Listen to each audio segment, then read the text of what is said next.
Hello, welcome to the channel Why Stories. Enjoy watching. The room is a mess again. I can't even walk in. How long is this going to continue? Senora Sanz scolded Valeria. Just like her careless mother. She becomes more and more like her every year. Grandmother had raised Valeria all her life. Grandpa Jordi did what he could to provide for their meager existence. 10 to 15 years ago, he could have gotten a decent job, but now his age is a barrier. From morning till night, he swept the streets to somehow feed the family. Valeria's parents abandoned her right after her birth. They never had high hopes, and after their daughter was born, they completely gave up. It was all about parties and drinking. No education, no goals, no ambitions. Antonina and Jordi loved their daughter and always supported her, but it wasn't what she needed in life. It's all Mateo's fault. He ruined my Marina's life, Senora Sanz always thought to herself, but she didn't interfere in their relationship. She took her granddaughter away from all the sins, kept her close. She didn't bother with any official documents. It would be indecent to air their dirty laundry, and unnecessary rumors would arise. She never thought that her granddaughter would grow up so similar to her mother, but she felt responsible for it, as well as for her own daughter. That's why she tried to smooth things out. But sometimes even Senora Sanz's patience ran out, and she lost her temper. Why are you yelling? You know I work nights. I just finished my shift. I don't have time for cleaning. I'm dog-tired, and all you do is yelling, Valeria snapped back. She worked at the local club. It was true, she spent every night there with only one day off. Senora Sanz didn't like what her granddaughter was involved in. Unpleasant suspicions were swirling in her mind, but she never allowed herself to say everything she thought to Valeria. What if she was wrong? What if it was just like any other job?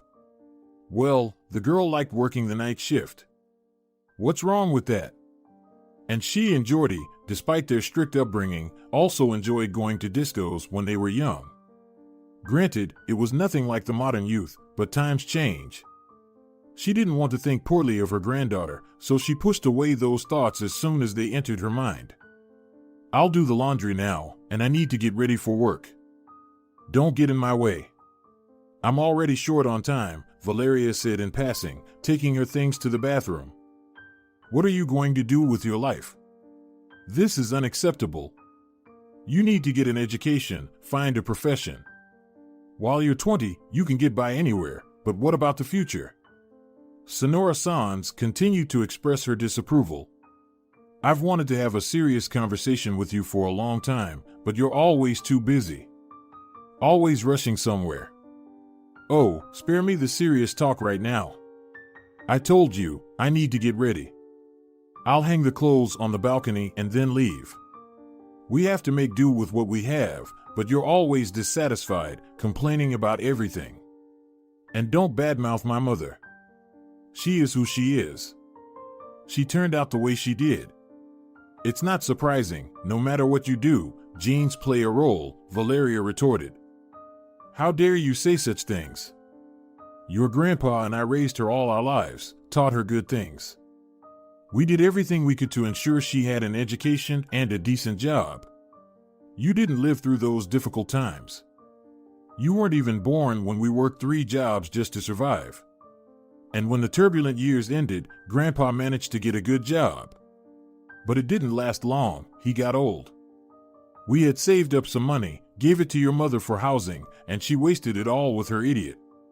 Apparently, it runs in the genes, no matter what you do. Well, whose genes are they? Yours and Grandpa's, whose else could they be? You see the speck in someone else's eye, but fail to notice the log in your own, Valeria continued to be insolent.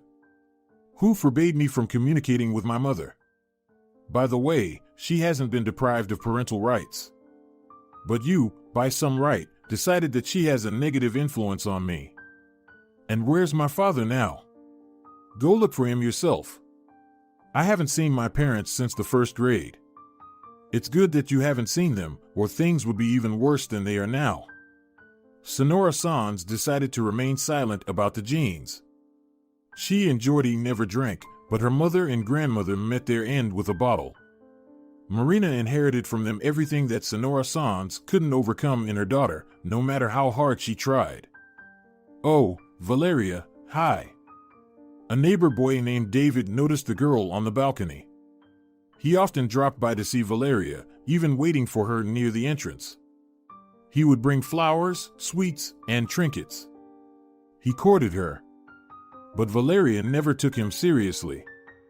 The guy from the neighborhood wasn't the prospect she dreamed of. "Hi, David. What's up? Are you wandering around outside all day again?"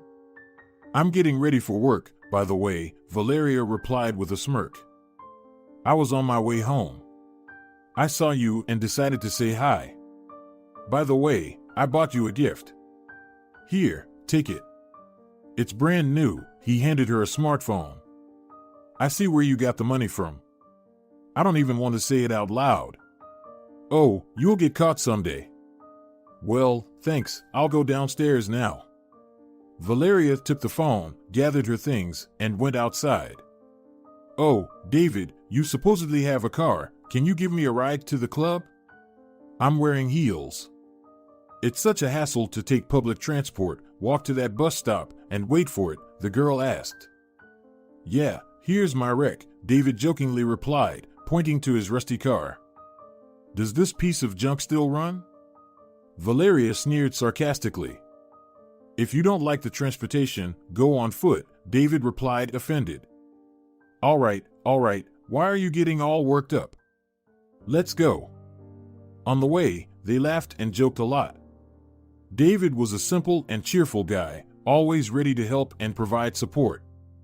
But Valeria was completely indifferent to his feelings. She dreamed of the glamour and didn't anticipate the consequences of her desire for a beautiful life. "Oh, Valeria. You made it, not late," a young dark-haired girl named Rosa with blue eyes said happily. They worked in shifts, one during the day and the other at night. During the day, there were few guests in the club. It was mostly open for appearance. Occasionally, visitors would come in, but the schedule was not as busy compared to the nighttime. "Hi." "Yeah, I'll change now, and you can take over." "I'll be ready in 15 minutes, Valeria replied and went to the dressing room. The evening was ordinary and calm. The main guests arrived at night, so the first working hours allowed for some rest. Valeria knew this, so she wasn't in a hurry. 3 hours later, the guests started coming in. Valeria immediately noticed a handsome young man who entered the club accompanied by 2 security guards. "I wonder where these young people came from. Probably on a business trip," Valeria thought to herself. The club regularly had different guests, but seeing ones like these was a first. "Good evening, what will you be ordering?" Valeria politely asked. "Please, 3 cups of coffee, 3 salads, 3 chicken chops, and cocktails of your choice," the young man replied. A strange order, Valeria noted to herself. It was unconventional for the usual clientele of the club, where people came not only to dance but also to relax. Strong drinks were mostly preferred. Rarely did anyone come to eat at this late hour. Definitely business travelers. Now Valeria was sure that the men who came to the club were not locals. The number of guests kept increasing. A group of 5 young men settled at a nearby table. They were definitely locals. After taking their order to the kitchen, Valeria approached their table. They were already quite intoxicated and ordered only drinks. "Senorita, what about some special services?" The bald young man with a tattoo on his bald head squinted. "What do you mean?" Valeria calmly replied. "Come on, senorita, don't act all innocent. You perfectly understand what I'm talking about." He rudely grabbed the girl's hand, attempting to sit her on the table. "Remove your hands immediately, or I'll have to call security, and you'll have to leave the establishment." "Oh, look at us being sensitive. All right, bring everything on the list, and make it quick." The young man and his security noticed what was happening. Valeria saw it too, but she pretended not to. "Should we go intervene?" Look at how they're behaving so shamelessly, the young man said to the bodyguards. No need, Senor Torres. Can't you see? The place has its own security. Besides, those young men are already drunk and they've fallen behind the waitress. It seems like that's not why we came here. We don't need any unnecessary trouble. Valeria collected all the orders and approached the administrator. Listen, Vadim, can I take a 5-minute break, okay? Urgent matter, you know, the girl said with a smirk. All right, just make it quick. There were no separate restrooms for the staff in the club. Everyone used the same ones as the guests. When the club was crowded, there would be a line. But it was still early today. Valeria usually did this. After 4 hours into her shift, she would tend to her personal matters and then endure until the last guest, so as not to stand in line or end up in an awkward position. The club restrooms were used not only for their intended purpose. The administrators knew about it, but never took any action. There she is. 2 male voices were heard in a small corridor leading to the ladies' and men's restrooms. Valeria tried to run out, but it was already too late. Where are you going, sweetheart? Gotcha. She immediately recognized the 2 drunken young men who had been bothering her near the table. I'll scream and call security, Valeria said, trying to free her hand from his grip. Go ahead, scream. The evening is already in full swing. The music is playing so loudly that no one will hear you, the cheeky guy with a tattoo on his head smirked. What are you doing? Are you out of your mind? This is the ladies' restroom. Anyone could come in here. Well, that's just great. Our friends will join us too, and we'll have fun together. The guy grinned impudently. He pushed Valeria into one of the stalls and locked the door. Stay put. When I'm done, it'll be your turn. I'll keep watch, make sure no one enters, the shaven-headed guy yelled to his friend from inside the stall.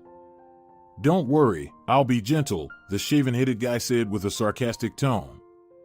And don't even think about screaming, or I'll cut you into pieces right here. He took out a knife, pressed Valeria tighter against the stall wall, and began unbuttoning her blouse. She was paralyzed. The girl understood that if she uttered a word, this deranged person could easily cut her right here in the stall. He was heavily intoxicated but acted with absolute confidence. To save time, the young man put the knife on the toilet tank and, with his freed hand, reached under her skirt. Valeria noticed this and screamed, "Help!" at the top of her lungs. A minute later, the first door to the stalls opened. Oh, it's you, you piece of shit? The hefty man in the corridor said to the remaining assistant of the assailant, delivering a powerful punch to his nose. At the same time, the second man kicked open the door to the stall and dragged the shaven-headed guy out. What's going on here? Christian asked the assailants. We didn't. We were just talking here, the shaven-headed guy stuttered in response. The security guard grabbed him by the neck and slammed his head against the tiled wall, causing blood to flow from his nose. Is that not enough for you? Want more? I can arrange that right now. He was getting a taste for it. After knocking the shaven-headed guy to the floor, he started beating him. Within a few minutes, the guy lost consciousness. All right, that's enough. We don't need any more problems. We already explained how things are. Good thing we arrived in time, Christian said to the girl. Throughout all this, Valeria sat on the floor, crying. Are you all right? Get yourself together slowly, and let's go. We need to leave this place. Get yourself presentable. Tell the administrator that you have a stomachache. We'll leave these 2 here. They'll come to their senses and leave. Come on, get ready. Yes, I will, Valeria replied, bewildered. Meanwhile, a girl entered the restroom. She froze at the sight before her. One of the guards immediately tried to take control of the situation. Can you wait outside? Just for 5 minutes. We'll gather ourselves and leave. You haven't seen us, all right? He addressed the girl. Yes. I'll come back later. She didn't know what to say. Her speech was incoherent. She left the restroom and closed the door behind her. Paula, why were you back so quickly? Her friend asked when she returned to the table. It's, occupied there, she replied, flustered. What do you mean, occupied? There are 11 stalls. Are they all occupied at once? Is the club packed? Why do you look so strange? Her friend continued to inquire. Oh, nothing. Listen, Maria, let's get out of here. Suddenly, the music in the club stopped playing. The administrator took the microphone and announced, Dear visitors, a fight has broken out in our club. There are injured and affected individuals. Please remain in your seats. The doors are closed, so you won't be able to leave the premises until the police arrive. Please have your identification documents ready. Damn it, how it can be so fast? Christian said angrily. Looks like someone overheard our commotion but wisely chose not to intervene and immediately informed the administrator. All right, we'll deal with it, the security guard said. Valeria had already dressed. The four of them exited the restroom and stood near the door. Oh, here are the culprits. Stay in place until the police arrive, said the approaching administrator. Valeria found herself in such a tangle for the first time in her life. She was very scared. What happened here? The police officer asked sternly. The police squad arrived at the club very quickly. Within 15 minutes of the call, a group of officers was on the scene. The young men beaten by the security guards had not regained consciousness. The ambulance took them away. They were alive, but their injuries turned out to be quite serious. A group of young men started a fight in the restroom. These men here attacked them, beat them up, and then tried to escape, leaving the injured victims in the restroom. One of the young men began to explain. That's not true, Valeria intervened. Those two who were taken to the hospital tried to rape me. The men who beat them up were defending me, fighting them off. The shaven-headed young man had a knife he threatened me with. Apparently, these young men heard my cries for help and immediately rushed to my aid. At that moment, the music in the club was playing loudly, so no one in the hall could hear me. One of them must have coincidentally gone to the restroom. Do you always carry weapons with you? The police officer continued the questioning. Yes. My name is Emilio. This is my partner, Felipe. We are bodyguards. We have permits to carry weapons, one of the security guards answered. Miss, take some paper and write a statement, how everything happened, who attacked you, and all the details.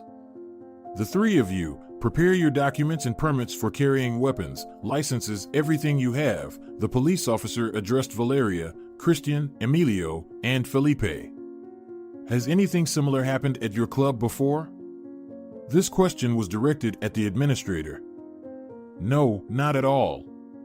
We have a decent establishment. Yes, you could say our club is a nightlife venue. Most guests visit our place at night, but we also operate during the day, the administrator answered anxiously. Nothing like this has ever happened here. No incidents whatsoever. People come here to relax.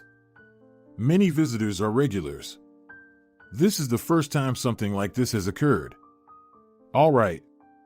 Call the manager and the director, prepare the founding and other relevant documents, the police officer instructed the administrator. The rest of you, prepare your documents. Who saw what? Take paper and write down your testimonies. Miss, if there are any physical marks left on you, it is necessary to undergo a medical examination and document them. You, Emilio and Felipe, are detained for causing moderate bodily harm. Depending on the condition of the victims, this charge may be replaced with a more severe one. The collection of testimonies continued until 7 in the morning. Valeria could barely stand on her feet. She had never felt so exhausted in her life. Usually, at this time, her workday would be over, but today Valeria had a clear sense that she hadn't slept for at least 3 days, as she was physically and emotionally drained. By the way, I didn't introduce myself. My name is Christian. When they were already outside the club, the young man reached out his hand and introduced himself. Nice to meet you. I'm Valeria, she replied to his welcoming gesture. What's going to happen now? Well, I told them not to hit too hard, but my guys got carried away. Anyway, I'll sort it out. If anything, I'll request bail until the trial. And we don't even know the extent of their injuries yet. They might recover in the hospital, and it might turn out that it's not so serious after all. How did you end up there in the first place? I went to the restroom. The security guards accompany me everywhere. Well, not to the restroom, of course, but they stand by the door. It was the same this time. I heard you scream, and the rest you know. Thank you so much. If it weren't for you, I can't even imagine what would have happened to me. I was so scared. And the administrator wasn't lying. This is the first time something like this has happened to us. I've been working here for about a year, and nothing like this has ever occurred. All right. Need a ride? Yes, if it's possible, I would be thrilled. I'm so tired. I also need to visit the manager and the director later in the evening. What if they blame me for everything and fire me? I don't think they see it that way. They were shocked by what happened themselves. I could see it on their faces when they gave their statements. Listen, but in our place, the staff is always to blame for everything. You know that. It means that the fight happened because of me. So, I'm to blame. We have a small town, you can count the clubs on one hand. Now visitors will avoid our club. I'm sure it's already been reported on the news. By lunchtime, the whole town will know. All right, let's go to the car. We'll have to walk a bit. I parked in a paid parking lot. The car is expensive and here by the club. Well, you're a local, you know everything yourself. Yes, I understand. Throughout the journey to the parking lot, she was tormented by a single question that she couldn't bring herself to ask. Only when they got into the car and needed to keep the conversation going, Valeria finally asked the question that had been haunting her curiosity. Christian, can I ask you a question? Yes, of course. Ask whatever you want. It's obvious that you're wealthy, well off. You have an expensive car, security. What are you doing in our city? And most importantly, how did you end up in our rundown club? I mean, I understand that for the standards of our city, it's not the worst club, even one of the decent ones. But you're clearly not local. Yes, you're right. I came from the capital city. To relax, but also to take care of some business. I want to acquire a chain of stores here. Maybe you've heard of it, it's called Grandma Ursula's. It's a fast food grocery chain. They have all sorts of frozen pizzas, convenience foods, and so on. I calculated that it's a very profitable project. If we invest money into it, build a few more stores, and expand to neighboring cities, the revenue would not be in the millions, but in the billions. Who hasn't heard of that chain?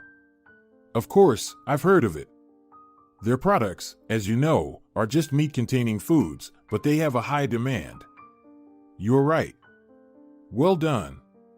You're so young and already so wealthy, and ambitious too. You're developing businesses, looking for new projects. Well, I'm not used to sitting still. And you know, let me tell you this, earning a fortune is not enough. You have to constantly multiply it. Invest a large portion of the money, otherwise you can become poor as quickly as you became rich. You think wisely, as I said. In our time, there are not many young people like you, talented, hardworking, and bold. Thank you again for your defense. Not everyone would dare to do such a thing, step in for a stranger, get involved in such a mess. Valeria was very happy to have met Christian, considering him a brave and courageous person. But that was just a first impression. She didn't even suspect that the business he enthusiastically talked about didn't belong to him and never did. Even the car he was driving wasn't technically his, except for the driver's license, but that didn't matter. The important thing was that for the first time in a long time, Valeria met someone with whom she would like to build a relationship. Due to exhaustion, she couldn't admit it to herself at the moment, but deep down, she realized it from the very first minutes of their acquaintance. I already told you there's no need to thank me. Any self-respecting man would have done the same. If you don't mind, could you give me your phone number? Christian asked. Of course, write it down. And you give me yours too. By the way, we've arrived. Are you staying for long? Valeria asked. But you know that now we're all under travel restrictions. Once it becomes clear what's happening with the criminal cases of my security guards and the victims, then we can start planning the departure. Right, exactly.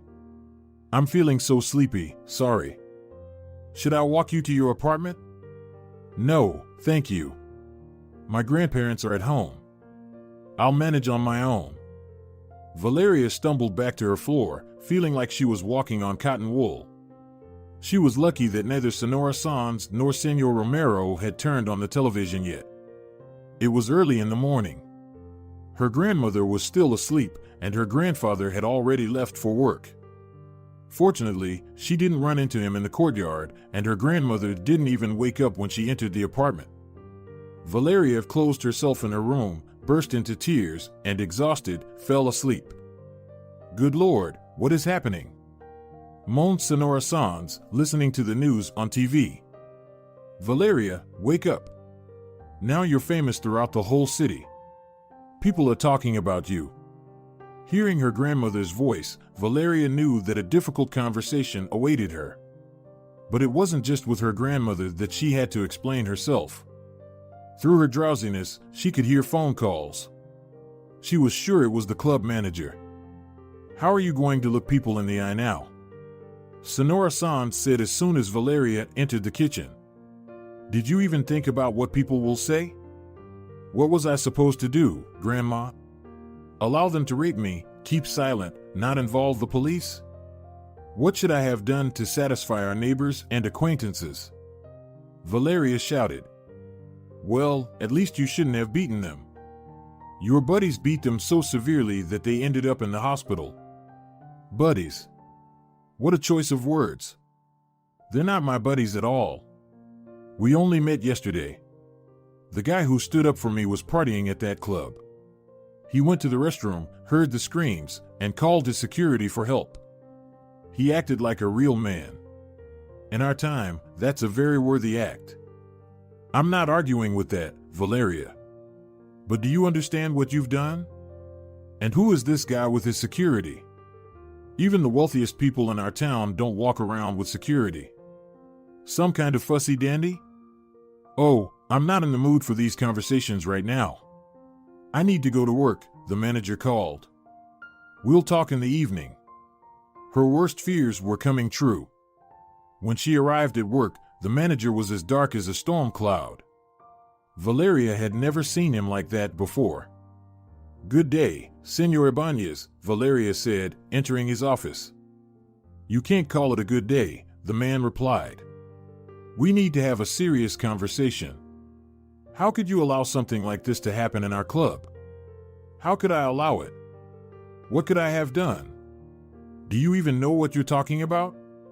Do you expect employees to tolerate every rude visitor? I mean, I understand rudeness to some extent. Fine, we can tolerate that.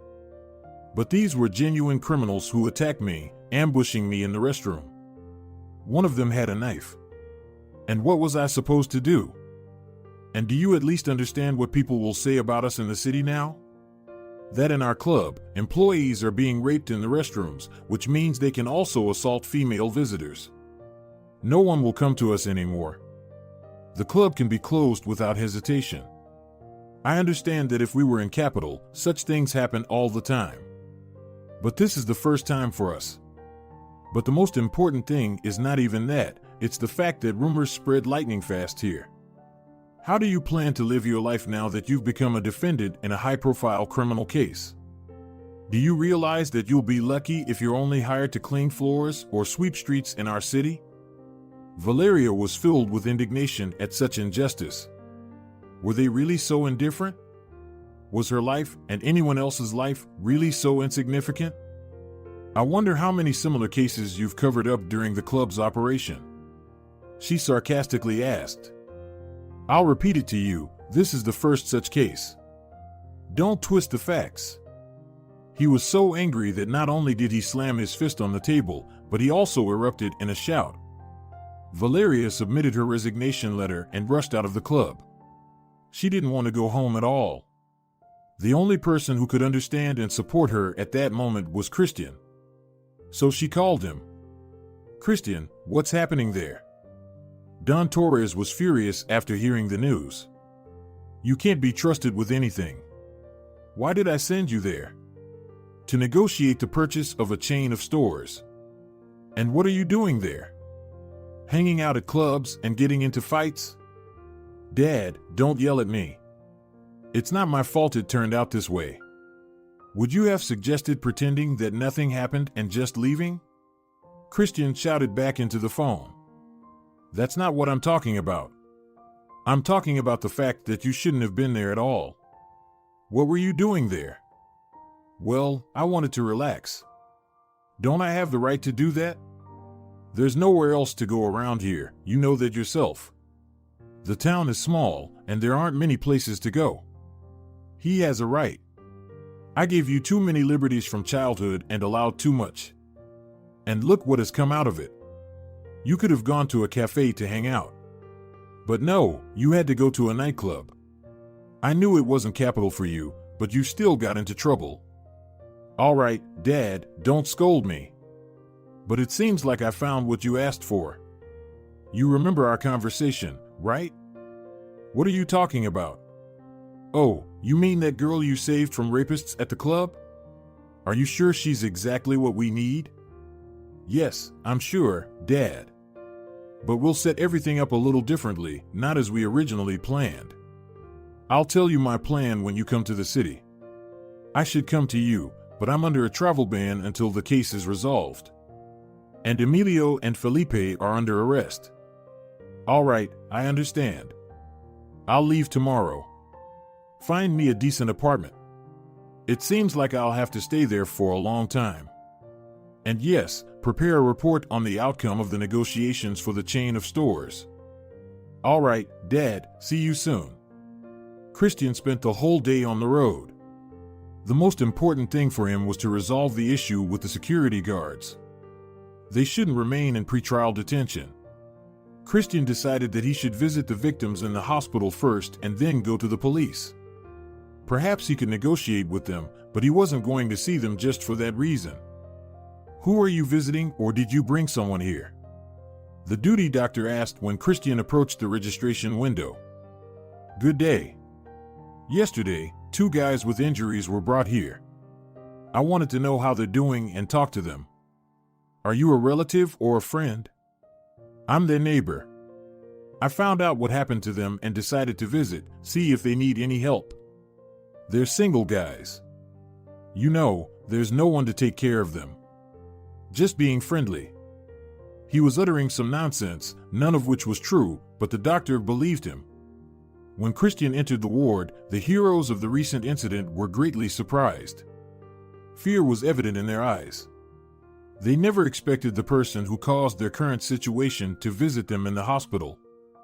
Oh, you're awake already? And you're looking quite good, rosy-cheeked. So, things aren't as catastrophic as it seemed, Christian said with a smirk. Why did you 2 big guys decide to mess with a girl? And you even ambushed her in the restroom. We didn't ambush her. We went there to talk because the music was so loud, it was deafening. I couldn't even hear him, said the bald guy, pointing to his friend. Well, she went to the restroom. We saw her and decided to scare her.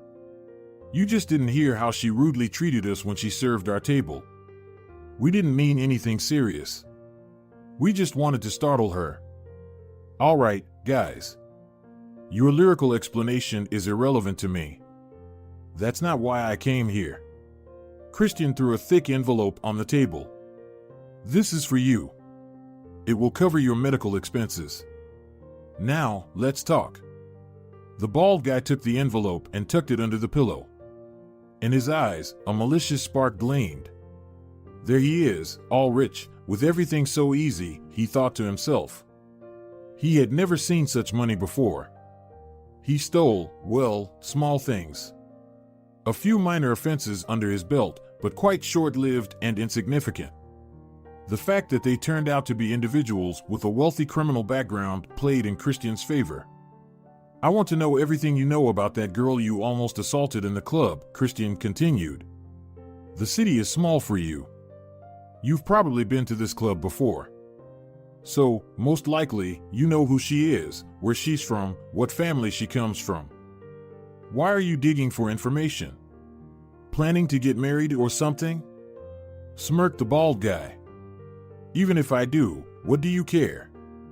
It's none of my business. Dude, don't mess with me. We really don't know anything about that girl. It was our first time in that club that night, but we got carried away, behaved inappropriately and recklessly. Well, you know how it goes. We saw the girl for the first time too, that's true. Yeah, she caught our attention, but we don't know anything about her. If you want answers, ask her directly. Or go to that club, talk to the manager. Since she works there, the management surely knows everything. Oh, you scoundrel. Shameless. How dare you come here? Interrupted the conversation a woman who burst into the room. I'll give you a lesson right now. She aggressively waved the bag she had brought with her and had already started hitting Christian with it. Mom, please calm down, said the bald guy. Mom, can you hear me? Stop it. I can't get up to stop you. Please, stop. What is he doing here? The woman asked sternly. He came to talk about everything that happened. He compensated us. Look. Now, please calm down, the bald guy said. The bald guy showed the woman the envelope with money. We won't forgive anything for any lousy money. Let the police handle it. You better leave right now and mark my words, I will get to your girl, you cursed pimp. I won't give you a life here. I'll tarnish your reputation better than any television. The woman continued to shout. Sorry, but you better leave before the nurses come to deal with this mess, said the bald guy. Christian left the room. Through the closed door, he could hear the woman's lamenting voice. Oh, my son, when will these bruises go away? Oh, Emilio, look, your eyes are swollen. What did they do to you? I always said, stay at home, don't go anywhere, nothing would have happened. Oh, you poor thing. He didn't get the necessary information. But the victim still took the money, and that was already a first step towards victory. There was a chance that Emilio and Felipe would be released on bail. Father will come and resolve everything, Christian thought to himself. He went to the apartment he was renting in the center of a small town. He had a meeting with Valeria in the evening. She called him and told him that after what happened, her grandparents couldn't understand her, and the manager fired her from work. This is what I need. I'll be able to have a heart-to-heart talk with her and get to know her better, Christian thought to himself. A difficult night was ahead, and tomorrow would be no less challenging.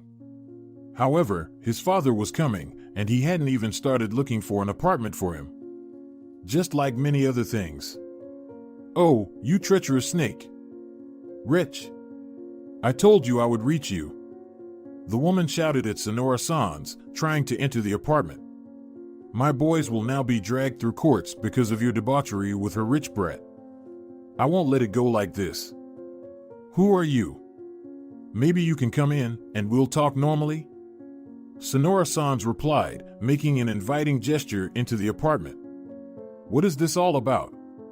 She knew perfectly well that what happened in the club had gained enormous public resonance in a short period. The whole town was gossiping about it. My name is Senora Delgado, the woman introduced herself. I'm the mother of Emilio and Felipe. My boys just went to relax at the club. Well, they drank, who doesn't?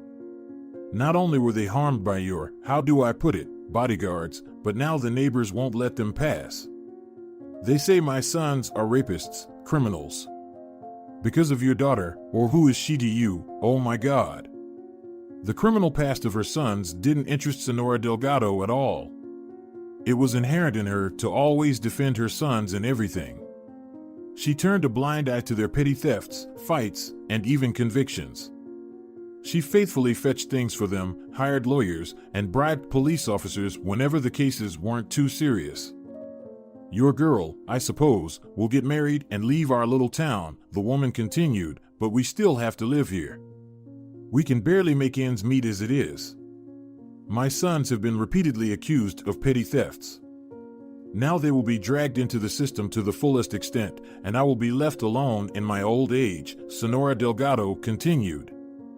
I will try to talk to Valeria and persuade her to withdraw her statement, but you must understand that your sons are criminals. Can you imagine what that poor girl went through that night? Put yourself in her shoes. Senora Sanz was sincerely outraged by Senora Delgado's behavior, but deep down, she understood her very well. Her daughter was never an angel. As for her son-in-law, he loved drinking more than anything else in the world, and in that state, he didn't know what he was doing. Even her granddaughter wasn't an angel. But they were still her sons, and no mother would wish for them to end up in prison. Senora Sanz kept her word. As soon as Valeria came home, she immediately started an unpleasant conversation with her. But Valeria didn't want to hear anything about it. Oh, what's the point of withdrawing the statement? They already had a whole list of incidents before this one. Christian even gave them money for treatment, by the way. He visited them in the hospital. And after they are discharged, let them face the consequences of their actions to the full extent of the law. You say they won't let them live? Do they let me live? Soon I won't be able to walk peacefully through the entire neighborhood. This foolish story with the fight, stabbing, and rape in the club has been played out in all the newspapers and news. Valeria indignantly expressed her justified anger. Valeria, you weren't planning to stay here anyway. Maybe you'll get married, or maybe you won't. But you always said, I'll save up money and leave, definitely leave. But people have to live here, their whole lives, with no prospects, Senora Sanz continued. Look at you, living and still thinking about people. Has anyone thought about me? Did you ever think about what will happen to those people who become victims of their they drank, who doesn't? Valeria replied. You only think about yourself. I believe we should forget about this story and never mention it again. Moreover, you've met Christian. Based on your stories, he's a great guy. He saved you, and you're already spending nights together. It hasn't even been a day. What else do you need? Christian hasn't offered me anything yet. He's just a friend to me, and that's it. Stop talking about it. With each passing day, staying in the city became increasingly unbearable. Valeria understood that even if things eventually settled down, her life wouldn't be the same after everything that had happened. She liked Christian from the first sight, but she didn't expect anything serious. Who was she, and who was he? When all these investigations were over, she would go back to Capital and forget about her. But Christian had completely different plans for Valeria, which she had no idea about until the wedding itself. Finally, this hassle is over. Now we can return to Capital, Don Torres thought to himself, sitting in the corridor. The proceedings lasted a whole 3 months, which exhausted the businessman. Well, what do you think, Dad? They released them. Christian emerged from the courtroom with joy. Our bodyguards are with us again. But bureaucrats, it's been 3 months. I thought they would consider cases in the province within a few weeks, but it's the same as in Capital. They won't let the case go to court until they check every piece of paper 100 times. There's no escape from them, Don Torres jokingly complained. All right, Dad, I'm going to see Valeria. I'll tell her we can start getting ready. We're leaving in a few days, Christian told his father. Are you sure about your decision to take her with you to Capital? The businessman asked. We briefly discussed it. There wasn't enough time for details, but you know my plan. I'm going to propose to her and marry her soon. I understand, son. I'll be waiting for you at home. Christian had long thought everything through. His plan was perfect. Despite all the troubles he had been through, he considered meeting this girl in that ill-fated club a stroke of luck. Don Torres didn't fully understand his son's intentions, but he planned to keep his word and fulfill the promise he made to Christian several years ago. The rest of the details would be revealed by the young man just before the wedding, when he was convinced that his father wouldn't deceive him. Over these months, Valeria's life had drastically changed for the worse. Her relationship with her grandparents, once tolerable, had become unbearable. Daily scandals wore her out. The only thing that saved her from arguments with her grandfather was the fact that he was at work from morning till late evening, 6 days a week. Valeria spent her only day off with Christian. During that time, she had fallen in love with him. It seemed to her that she had known him for so long. He felt so familiar and close to her. She had never felt so happy and doomed at the same time in her life. If she stayed in this town, there would be nothing good waiting for her. She hadn't been able to find a job since then. The position of a saleswoman in a market or a nearby district stall didn't suit her at all, and she was too well known in the restaurant business. Rumors spread quickly, and since the fight happened, the gossip only intensified and took on new shades. Senora Delgado had visited Valeria's apartment multiple times. Her sons had been in pretrial detention for 3 months already. If at first she shouted and berated Senora Sanz and Valeria, a month later she pleaded and cried. Her desperation evoked pity in Senora Sanz, but Valeria didn't react to it at all. When Senora Delgado called at the door and appeared on the threshold again, Valeria locked the door to her room. She couldn't understand how one could feel sorry for and support criminals and rapists. It didn't make sense to her. "Valeria, someone's here for you." "Christian is waiting." Senora Sanz tapped on the door of her granddaughter's room. Valeria immediately rushed into the hallway. She was very glad to see him. "Hi, come in. Would you like some coffee?" the girl asked. "No, I bought some pastries and juice on the way here," Christian replied. "Let's go straight to your room, if you don't mind, of course. We need to talk. I have so much news today that my head is spinning. Just don't forget to close the door. No need to let her overhear. There's no salvation anymore. This Senora Delgado keeps coming here, as if going to work, crying to my grandmother in the kitchen. I can't take it anymore. Are there any news about her sons? When will the case be handed over for trial? How would I know? No one keeps me informed, even though I'm the victim. They're searching for witnesses, hoping that someone will provide an alibi. But it's just my assumption. I don't know what they want and why this supposed investigation is taking so long either. Well, we just came from the court. And how is it? Any news? They gave my guys 1.5 years on probation. But considering that the injuries to the victims were minor, it's even a lot. But we won't file any appeals or contest it either. We're leaving in a few days. And in connection with that, I have a proposal for you. Are you willing to go to Capitol with me?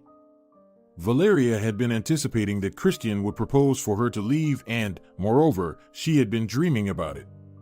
She wanted to leave this town. Maybe not forever, but at least for a while. And this was the best opportunity to escape the routine and distract herself from everything that had happened here. Of course, I'm willing, Valeria said with a smile. Thank you again for your defense, your support, and everything, just for being here. I'm so happy that I met you on my path.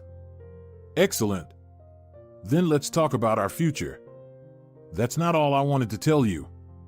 When we arrive in Capitol, I propose to submit an application right away. I'm making an official proposal to you. Valeria, marry me. Christian took out a ring and handed it to the girl. Valeria was amazed by the grand gesture. It was so beautiful and probably expensive. No, she didn't love him because of money. Her feelings were sincere. But no one had ever given her such gifts or surrounded her with such care. It made her fall even more in love with him.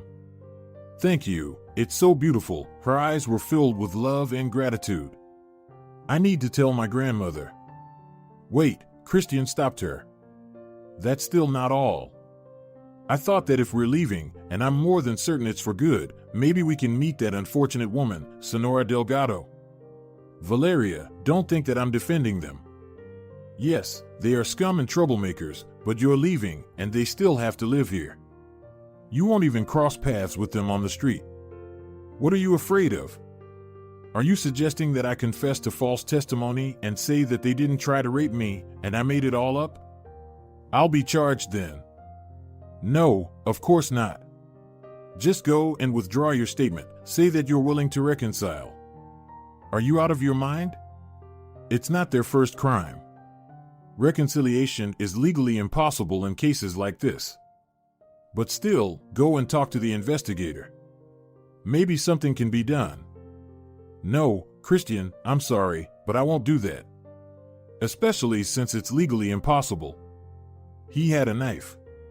That's another aggravating circumstance. Let the neighbors and anyone else gossip about me as they please, and let Senora Delgado knock on every door after I leave. If you hadn't gone to the restroom with Emilio and Felipe, I don't even know what would have happened. Maybe this incident will teach them something. They belong in prison. Unlike her grandmother and Senora Delgado, Valeria wasn't angry at Christian for this request. She understood that he wanted to leave this town once and for all and never return to testify in court. But she had no intention of changing her decision. On the same day, they informed her grandfather and grandmother that they were planning to get married and celebrated the occasion. You will come to the wedding, won't you? Valeria asked. I'll send you money for the tickets, and you can stay with us. Right, Christian? The young man nodded approvingly. Valeria, we'll do our best, Grandpa Jordi said. But you know how my job is. Sweeping the streets is not like sitting in an office. I have to be on duty every day, he laughed. I apologize for the misunderstanding. Here's the translation using dashes for direct speech. Senor Romero, Senora Sanz, wouldn't you like to move too? I'm planning to open new projects in Capital. Weren't you an engineer in the past? Your knowledge could be useful to me, said Christian. Oh, come on, son, what are you talking about? What knowledge? That's all in the past. How many years has it been? I've been sweeping the streets for a long time. The most respected street cleaner in our neighborhood. People love me, and I couldn't ask for more. Besides, I'm already old, replied Senor Romero with a smirk. Well, you're definitely underestimating yourself. Anyway, think about it. When you come to your granddaughter's wedding, we can discuss it. Within the family circle, so to speak. Valeria packed her things, and 2 days later she, along with Christian, bodyguards Emilio and Felipe, and Don Torres, left for Capital. A new, completely different life awaited her, and she didn't even imagine that it would end before it could even begin. Wedding preparations were in full swing.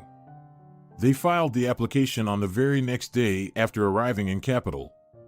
For almost 2 months, Valeria had been thinking about this day as the happiest in her life. She visited all the stores to choose the best dress. Christian sent invitations to friends and acquaintances, but she had no one to invite. She called her friends, but they couldn't come. Work and their relationships were no longer close enough for them to travel to a different city for a wedding. Senor Romero and Senora Sanz had already arrived in Capital. Well, Valeria, see, everything you once dreamed of has come true, said her grandmother, stepping over the threshold of the grand house. The mansion they lived in truly was magnificent. Don Torres paid attention not only to the interior and style, but even a fireplace, just like in the finest homes. Before coming here, Valeria had only seen such houses in pictures. She still couldn't fully believe the life she had been living for almost 2 months. Nor could she believe that it would always be like this. Evening was approaching. Tomorrow would be the long-awaited, solemn day that Valeria had been eagerly anticipating. Well, Valeria? It's time to sleep, said Senora Sanz, entering Christian and Valeria's room. Don't stay up too late, or you'll have dark circles under your eyes tomorrow, and the bride must be the most beautiful. The makeup artists will arrive by 7, and we must be at the registry office by 11. Yes, Grandma, of course. You go to sleep too, and I'll wait for Christian and then go to sleep, replied Valeria. I usually always wait for him. He and his father have some work-related matters today. Haven't you seen them yet? Well, if he hasn't come to you yet, it means he hasn't returned. How could he not come to see you and say hello if he's already home? I apologize for the confusion. Here's the translation using dashes for direct speech. Yes, you're right, it's just pre-wedding excitement. All right, Grandma, I'm going to rest. I think Christian will arrive soon. For a whole hour, Valeria looked out the window, contemplating the next day. How wonderful it was to marry the person she loved. She was happy and almost forgot about what happened to her a few months ago. She heard the sound of an approaching car and peeked out the window. It was Christian. Within a few minutes, he entered the house and went upstairs. Hello, my love. Tomorrow we have a significant day, perhaps the most significant in our lives. Aren't you asleep yet? The young man brought a bouquet of flowers and placed it in a vase near the bed. No, I was waiting for you. I thought we'd go to bed together as usual, Valeria replied with a smile. Yes, but not today. I need to talk to my father, discuss some matters. You understand that tomorrow is such an important day for us, and we won't have time for conversations. Besides, we need to get ready for our trip. It's our honeymoon. You go to bed, and I'll come by. Don't wait for me. All right, good night. Valeria turned off the light and tried to sleep, but after tossing and turning for over an hour, she decided to go downstairs to the kitchen. I wonder what they could be talking about for so long with her father. It must be something important, but tomorrow is our wedding day. Well, we'll both look rumpled together, she thought to herself. She tiptoed down to the kitchen. She didn't turn on the light and instead brought her smartphone with a flashlight to avoid waking anyone up. How banal, a thought flashed through her mind. It was the very smartphone that David had given her. In reality, he didn't just buy the phone out of the blue. He knew she had lost her old one, and she didn't have the money for a new one at that time. It seemed as though everything in her previous life belonged not to her, but to someone else. But for some reason, this moment resurfaced in her memories now. Valeria replayed it in her mind with a special warmth. I told you right away that she was the perfect choice.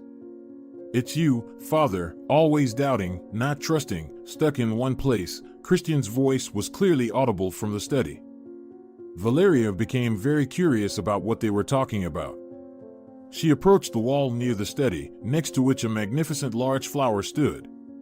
She hid behind it. She didn't even have to eavesdrop. Christian spoke so loudly that everything near the wall was clearly audible. He knew that everyone was asleep, and the bedrooms were on the second floor. The second bathrooms and the bathrooms were also on the second floor. No one went to the kitchen at night, and there was nothing for Valeria or her parents to do in his father's study, especially at that time. So he was sure there was nothing to worry about. Yes, son, I was, to put it mildly, not thrilled when I found out about your, let's say, club adventure, and in a different city no less. How would you react if you were in my place? You made headlines everywhere, and even Emilio and Felipe got arrested. They, by the way, are crucial people for me, and you know that perfectly well. Anyway, all of that is in the past. Let's talk about the business. I will fulfill my promise and hand over half of my business to your control after the wedding, but it will happen only when your Valeria becomes the founder of several companies and opens accounts to receive investments for the construction of stores and cottages. Well, supposedly for the construction. You remember my conditions and what we agreed upon, right? I'll hand over half of the business to your control, but after fulfilling two conditions. First, you get married. And second, You find someone on whose name we can open dummy companies, and for several months, the funds provided by investors for construction will accumulate in their accounts. You fulfilled both conditions, so I'll keep my word. So, have you already thought about how many investors we can involve in this? And for how long will we keep the funds in the company accounts? And how many companies will we open in total? That's where my plan comes in. Look, if we do everything at once, it will be too risky. I propose registering projects over several years. Right now, I'm getting married, we'll celebrate our honeymoon, and then I'll talk to Valeria about her involvement in our joint venture. But, of course, I won't tell her all the details. We'll open a few companies, gather money from investors, create an illusion of intense activity on the designated construction sites. We'll bring in cement, provide contracts with dummy companies for labor services. Money will start flowing in. I'll set up dual access to our bank account.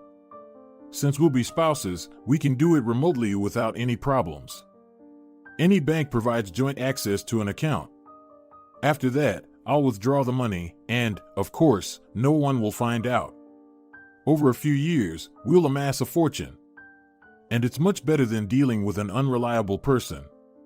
Christian, what if she figures it out? Dad, come on. What would she figure out? She only has a high school education. She doesn't understand anything about economics, finance, or business. Besides, she'll agree to participate in the family business anyway.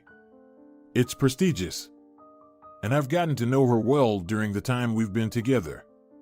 She's vain. Yes, son, now I understand why you waited so long and didn't marry a girl from our circle. Dad, come on.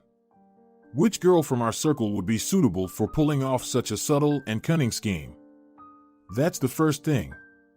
And secondly, don't forget who controls the business of a successful daughter. A loving and caring father. Any father from our, as you put it, circle would immediately suspect the manipulations we involve his daughter in. Aren't you concerned about Valeria? When everything is revealed, she will be implicated, and for a long time. Oh, come on, Dad. We have reputable investors, half of capital is on board. Construction is a lengthy process that requires preparation. The money is not attracted a year before the start, but 2 or even 3 years in advance. We'll provide reports, so you can rest assured about that. And they won't meddle in the rest. Their business is to collect dividends. We can work like this for several years. When will it even happen? Or are you suggesting we turn to fake company suppliers and end up in prison with them in 6 months? Or buy passports on the internet, or maybe steal them? And don't forget that we either need powers of attorney or for these people to open the companies themselves, provide access to the accounts from which we'll withdraw and cash out the money. In my opinion, ending up behind bars in 6 months or even a few months is not what we're aiming for. Working with a wife who loves, trusts, and most importantly, knows nothing about business and suspects nothing is the best option imaginable. But what if she manages to prove that we set her up? The money was deposited into the accounts of companies registered under her name, but it was withdrawn without her knowledge and went into our pockets. And what evidence would there be? A husband and wife share a common budget. That's what families do. No one will ever prove that I, and not her, cashed out the money deposited into the accounts. And as for the shares, they're anonymous. How can they prove that these funds will be invested in them specifically? They can't. And you're a wealthy man. So what if you buy extra shares for retirement? Don't you have the right to do so? Dad, no one will ever prove that we have any connection to this money, and we'll be well fed for the rest of our lives. We won't have to deal with loans, frantically search for the store chains, or engage in other nonsense. These are easy, straightforward money, and our involvement with them will never be proven by anyone. My wife runs a business, yes.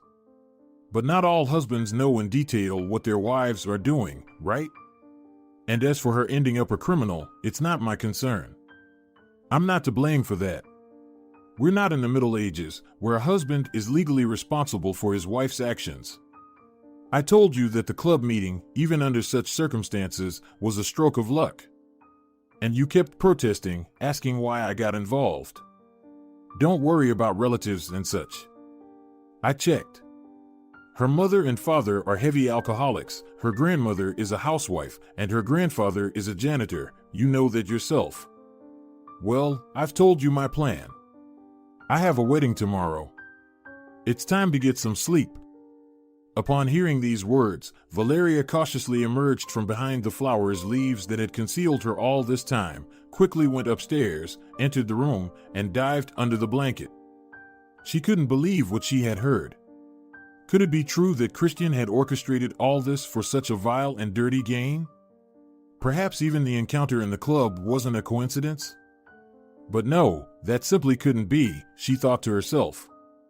In the club, Christian truly happened to be there by chance, and he even displayed the nobility he had desperately shown on that ill-fated evening. But when he got to know Valeria better, he realized that she could be the person who could bring his father's plans to life. In reality, he didn't own anything. Back when Christian turned 18, his father promised to transfer half of his fast food chain's business to him. It was contingent on him getting married and finding a person he could trust enough to register the supposedly construction-related companies under their name to attract and subsequently cash out investors' funds. Already then Christian understood what was what. Like the fact that finding someone to work with in this way for several years while remaining detached would be very difficult, but he did it. By the age of 30, or even earlier, he would be rich and free, and he wouldn't need anything more from life.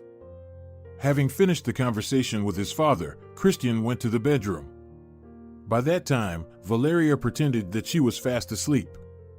In reality, she heard him enter, and one single question spun in her head: what to do next? After all, the wedding was tomorrow. In the morning, all the guests had already gathered near the registry office. They only had to wait for the couple, but they still hadn't appeared. Don Torres, maybe you should call Christian? We'll be late for the registration, anxiously said Senora Sanz. And it's obvious the guests are worried. Our registration is in half an hour. Where are they? Senora Sanz, Valeria said that she and Christian need to talk. They'll arrive on time, don't worry. If it's necessary, then it's necessary. They'll make it perfectly fine on their own, they're not little children. You saw that everything was in order this morning. The makeup artist arrived, did the makeup, there were no problems with the dress, and the restaurant is also booked. They'll arrive, they won't disappear, calmly answered the businessman. Senora Sanz's heart was not in its place. Since morning, she understood that something was off with Valeria. Despite trying to put on a joyful appearance and hide that something had happened, she couldn't. You can't hide anything from your own grandmother. She feels everything. Valeria, are you ready? What did you want to talk to me about? Christian was already composed. Oh my God, how handsome he is, she thought to herself, looking at the young man in a sharp, classic dark blue suit with a white bow tie. She was so shaken and bewildered after hearing what she did yesterday that she didn't even know where to start. Christian, please sit down and listen to me, calmly said Valeria. Just take my words seriously. Christian didn't understand what was going on, why his fiancée's mood, who just yesterday had no doubts about him, had suddenly changed. He sat opposite her in a chair and looked at her in the eyes attentively. Christian, I heard your conversation with your father yesterday, continued Valeria. It happened accidentally. I couldn't sleep, went down to the kitchen to get some water, and heard your voice from the office. You were confident that everyone was asleep and nothing could be heard on the second floor, so you spoke loudly. And what did you hear? I heard everything from the very beginning to the end. Tell me, why are you treating me like this? Why me? Christian was shocked and didn't know what to say. On one hand, he already partially loved Valeria, but on the other hand, business interests were always paramount to him. Yes, he got married mostly for benefits, not love. He really wanted to become not just the rightful owner of half of his father's existing business, but also multiply his capital several times without much effort or responsibility. Without gray and criminal schemes, it was impossible. Business itself was impossible without them. If he had married a girl from his social circle, he would have, at best, received only half of her father's business because they wouldn't have allowed him the opportunity to execute the rest. Yes, he took advantage of the situation. It was a banal coincidence. Valeria, you're not involved in this, really. It just happened that way. If you've already heard everything, there's no point in hiding anything. When I first met you, honestly, I didn't think about all of this. I was completely sincere when I saved you in the club. I would have acted the same way if any other girl had been in your place. Later on, I realized it was an opportunity, and I couldn't let it slip, Christian quietly said. You know, maybe, as you rightly said yesterday, I don't understand anything about business, numbers, companies, calculations. And yes, you probably could have asked me, after the wedding, to register all those investor companies under your name, hiding behind the well-being of the family and future fortune. You could have deceived me with accounts that I absolutely don't understand. Most likely, you could have manipulated me for many years if it weren't for someone who opened my eyes to our so-called business. But no one would have done that because I have no one except my grandmother and grandfather, who also don't understand anything about business or laws. And then I would have ended up in prison. And you probably never thought of me again. But at least I understand something in life, and for me, white is white, and black is black. It was, it is, and always will be that way. What do you mean by all this? I apologize for the previous oversight. Here's the revised translation using dashes for direct speech. I won't even bother to find out whether you did all this for your father's sake or if you're just that kind of person by nature. But I can only say one thing, I won't marry you, Christian. I had doubts since the morning, honestly. I even did my makeup and put on a dress. I thought I could live with a person who uses me. Because I still love you very much, I managed to fall in love. To reject the so-called business expansion and signing documents after the wedding because I know everything and simply live with you. But I can't. Thank you for everything you've done for me, but no. Valeria stood up and went upstairs to change. Christian was completely bewildered. He didn't even immediately hear his phone ringing. Yes, Dad, he answered in confusion on the approximately 15th call. The phone had been ringing for about 10 minutes. Christian, where are you? Your registration is about to start. What are you even thinking?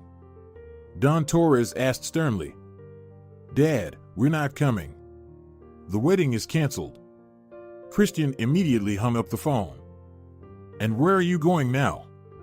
Are you going back to your little town where neighbors point fingers at you and criminals walk the streets nearby? Christian asked Valeria, who had descended from the second floor. How will you live? Work?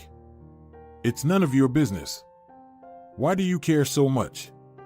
Find yourself another foolish village bride who knows nothing about business. Maybe you'll be much luckier with her.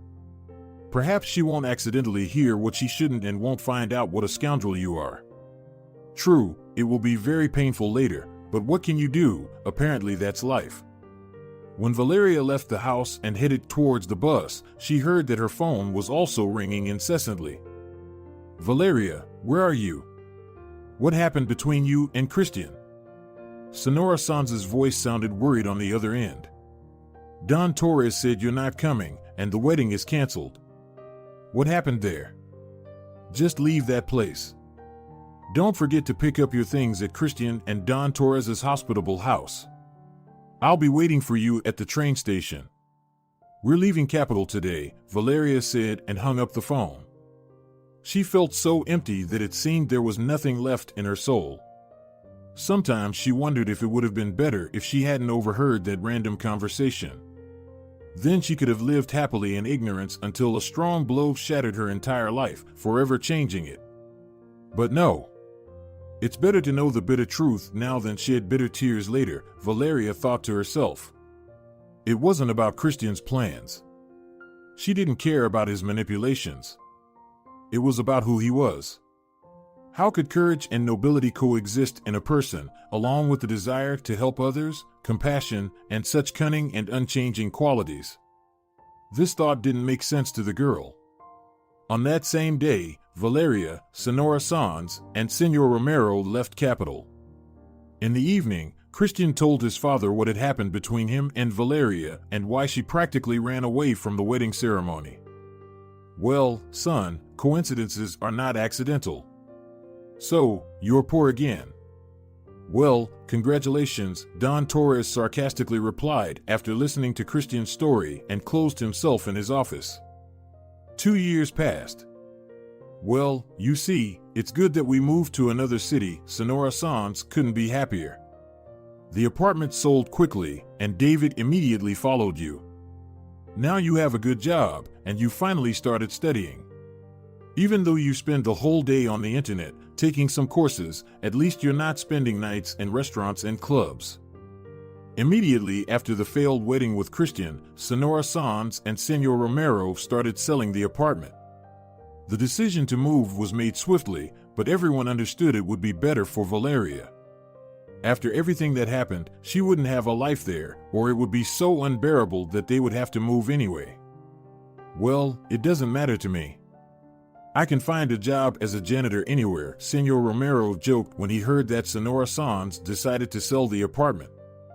David couldn't find peace.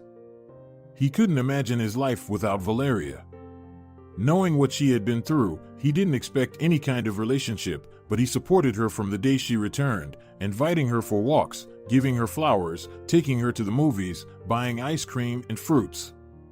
Deep down, he sincerely hoped that one day she would respond to his feelings, but he didn't rush her or hint at anything. Upon learning about the move, David decided that it wouldn't be a bad idea to change his place of residence too. Nothing held him in the city. His parents were no longer alive. They left too soon. Alcohol ruined many, and they were no exception. He usually engaged in petty theft, sold illicit substances, and did odd jobs at an auto repair shop. He was lucky, so he never got caught. But he despised such a life. He managed to sell the apartment quickly. We used to live in the same building, and now we're in neighboring ones, David said to Valeria after the move. Yeah, it's great to have at least one friend here. The city feels foreign, and there's no one around. At least I have someone to go for walks with, she replied. She was genuinely glad that David had moved after her. Valeria knew he was in love with her, but she couldn't reciprocate his feelings. Sometimes she still thought about Christian, but she was afraid to admit it even to herself. Immediately after the move, she got a job as a beauty salon administrator. She liked this field. She enjoyed watching the nail technicians do manicures and eyelash extensions. 6 months later, she enrolled in courses. Well, isn't it great? Being a manicurist is a highly demanded profession these days. Senora Sanz supported Valeria when she found out what she was doing. It was the first time she genuinely supported her granddaughter without criticism or reproach. Some of the classes were conducted online, so it was easy for Valeria to combine her studies with work. The phone rang. "Oh, your mobile is ringing," Valeria shouted. "I hear it, I'll answer," Senora Sanz said. "Hello, I'm listening." "Hello. This is Senora Mora, do you remember us?" "We bought your apartment," a female voice on the other end of the line said. "Did something happen?" "No, they just came to your place. It seems you haven't told everyone about the move or given them your new phone number. And a letter arrived too." "Who came?" "Two young men, Alex and Carlos. They asked to convey their sincere apologies to your granddaughter Valeria. I don't know what your relationship is with them. Are they by any chance the same young men who were defendants in a criminal case 2 years ago?" "Yes, probably, maybe it's them." Senora Sanz, like Valeria, tried to forget that dreadful story. "That's strange. What could they want from us? How fortunate that we moved," the woman thought to herself. She decided not to tell Valeria about their visit, thinking it was unnecessary. "So, what should I do with the letter?" Senora Mora continued. It's a regular letter addressed to Valeria. Consult with her. If she doesn't mind, I can scan it and send it to her email. It would be a waste to send it by regular mail. It's so last century. Okay, let me ask her. And who is the letter from? It has a capital address. From Christian Torres Prieto. Senora Sanz was genuinely surprised. Would Valeria want to read what that scoundrel had written? But she didn't have the right to decide for her. Just a moment, I'll ask Valeria. All right, I'll wait. Valeria, please come here, Senora Sanz called her granddaughter. A letter arrived from Christian. The new owner of our apartment, Senora Mora, suggests scanning it and sending it to your email instead of forwarding it. What should I tell her? Do you want to read this letter? Senora Sanz asked Valeria. At that moment, Valeria felt her soul sinking and her heart raced with anxiety. She remembered him, despite everything. Yes, let her forward it. Tell her we'll send the email address via text message, Valeria replied. 5 minutes later, her phone blinked. The email had arrived. When Valeria opened her mailbox, she noticed that her hands were sweating. Hello, Valeria, it's Christian writing to you. If you still remember me, please read this letter to the end. I tried to find you on social media, but couldn't. Your old phone number is unavailable. I guess you changed it. So, here I am, writing you this letter in an old-fashioned way. If you ever find it in your heart to forgive me, a heavy burden will be lifted from my soul. It was only recently that I fully understood what happened on the day of our supposed wedding. You made the absolutely right decision to run away from it. I always strive to be like my father, trying to live up to his expectations in everything. He raised me to pursue wealth and an easy life, and I did everything I could to justify his hopes. Even when I was a teenager, we started planning our scheme. I didn't want to exert any extra effort or work. I wanted to have everything all at once. I wanted to appear as a millionaire, though I never truly was. Those few years that were part of our plan were constantly tormenting my thoughts. But you were right, within my cunning and resourcefulness, nobility and courage coexist. Responsibility and determination also reside in me, and it is these qualities that allow me to change for the better. Now I am a completely different person from who I was 2 years ago. I don't know if you'll believe me, but when we first met, I didn't intend to use you. My actions were genuine. It was only later that I decided that you were the perfect fit for realizing our long-planned scheme with my father. When my father was imprisoned for his schemes, I was able to reassess my life and start living differently. It turned out that he hadn't always acted honestly towards his partners and investors, and over the years, small-scale manipulations had accumulated. He was sentenced to 5 years in prison, and his accounts and assets were seized. I hope this will be a good lesson for him, and he will change too when he's released. However, you're probably not interested in that. I just wanted to say that during this time, I realized that I truly love you. If you ever decide to respond to me, here's my phone number. You can call or message me anytime. I would be very happy to hear from you. Of course, I remember. Of course, I'm interested. How could I forget you? How could I not be interested in what's happening with you? Valeria thought to herself. She found the strength within herself to forgive Christian. 6 months later, they got married. It was a modest and quiet wedding, but that day remained the happiest in their lives. Valeria moved to Capital, but they now lived in a regular apartment on the outskirts, which Christian bought with the money he managed to save while working for his father. They built their lives differently now. Valeria completed her courses, got a job as a nail technician at a beauty salon, and started gaining experience. Christian decided to use his remarkable abilities for the greater good. He found work as a financial specialist and provided consultation services to private clients at home through the internet. He regularly visited his father. He didn't abandon him in a difficult situation, and Don Torres was grateful to him for that. Senora Sanz and Senor Romero finally began to live peacefully and happily. They sincerely rejoiced for their granddaughter and hoped to spoil their great-grandchildren soon. When David learned that Valeria had gone to Christian, he was disappointed but understood that he couldn't compete with him and never had been. If she loved him and would only be happy with him, then he had to let her go. Only then could he become free for a new feeling. In Valeria's hometown, people gradually started to forget the story that happened in the club several years ago. Alex and Carlos served their 2-year sentences in prison, and they too had changed significantly. They no longer stole or led an immoral lifestyle, they supported their mother. They had some kind of odd jobs, such as small repairs, but it was enough for their basic needs. They helped their mother, and Senora Delgado couldn't be happier. Life went on, and nothing could bring it back to the past. Over time, Valeria had matured so much that she realized that if all those things hadn't happened, she would never have met Christian and wouldn't have experienced such boundless happiness. If you're enjoying it as well, leave a like and